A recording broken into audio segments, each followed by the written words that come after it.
ప్రజాపాలన ప్రగతి ప్రణాళికలో భాగంగా 99 రోజుల కార్యాచరణను విజయవంతంగా కొనసాగిస్తున్న కరీంనగర్ జిల్లాలో 44వ డివిజన్లోని సప్తగిరి కాలనీ హెల్త్ సెంటర్లో ఉచిత వైద్య శిబిరం నిర్వహించారు.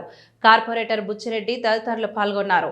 ఈ శిబిరంలో స్థానిక ప్రజలకు నాణ్యమైన వైద్య సలహాలు, ఫ్రీ హెల్త్ చెకప్, ఔషధాలు, ఆరోగ్య సంబంధిత మార్గదర్శకతను అందించగా జ్ఞానవంతమైన వైద్య సిబ్బంది అన్ని వయసుల వారిని సకాలంలో సేవలందించడానికి ఉత్సాహంగా పాల్గొన్నారు. ఈ కార్యక్రమం ప్రాంతీయ ప్రజలలో ఆరోగ్య అవగాహన పెంపొందించడమే కాకుండా ప్రభుత్వ విధానాలపై నమ్మకాన్ని బలోపేతం చేస్తుంది. స్థానిక ప్రజలు, సమాజ ప్రతినిధులు, హెల్త్ వర్కర్లు, ఉపాధ్యాయులు, అధికారులు ఈ శిబిరంలో పాల్గొని కార్యక్రమాన్ని ఘనంగా విజయవంతం చేశారు.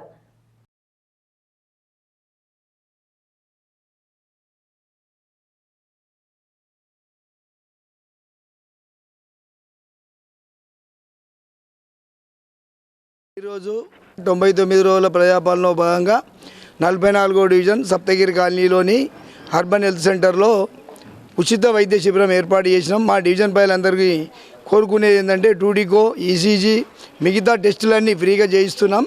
మందులు కూడా ఇప్పిస్తున్నాం. గవర్నమెంట్ గారి ఆధ్వర్యంలో దాదాపు 500 మందికి కూడా ఉచిత వైద్య శిబిరం ఏర్పాటు చేసినాం. ఇందులో అన్ని టెస్టులు ఫ్రీగా చేస్తున్నాం. అందరూ వాడుకోవాలని కూడా కోరుకుంటున్నాం.